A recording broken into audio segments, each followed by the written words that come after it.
ஒரு வருத்தம் இல்லை. நான் கருப்பு சட்டை போட்ட அடிமை, நீ காக்கி சட்டை போட்ட அடிமை.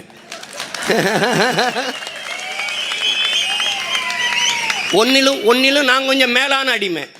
ஏன்? நான் நினைக்கிறத பேச முடியும், நீ அதுவும் செய்ய முடியாது.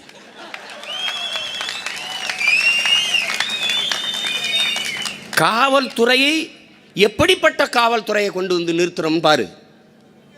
வரைவில் ஆட்சியில் கொடுத்துருக்கேன், உன் சீருடையே மாற்றிடுவேன் நான். இந்த காக்கி நிறத்தை பார்த்தாலே மக்களுக்கு பயம் வருது.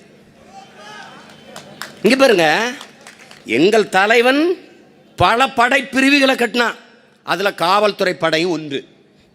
அந்த காவல்துறை படையை கட்டிட்டு அந்த காவல்துறை படைக்கு முன்னாடி பேசுகிறாரு. என்ன சொல்கிறாரு பாருங்க, உலகத்தில் இப்படி ஒரு தலைவர் இருக்கானான்னு பாருங்க. குற்றவாளிகளை பிடித்து கூண்டில் நிறுத்துவது அல்ல காவலர்களின் வேலை,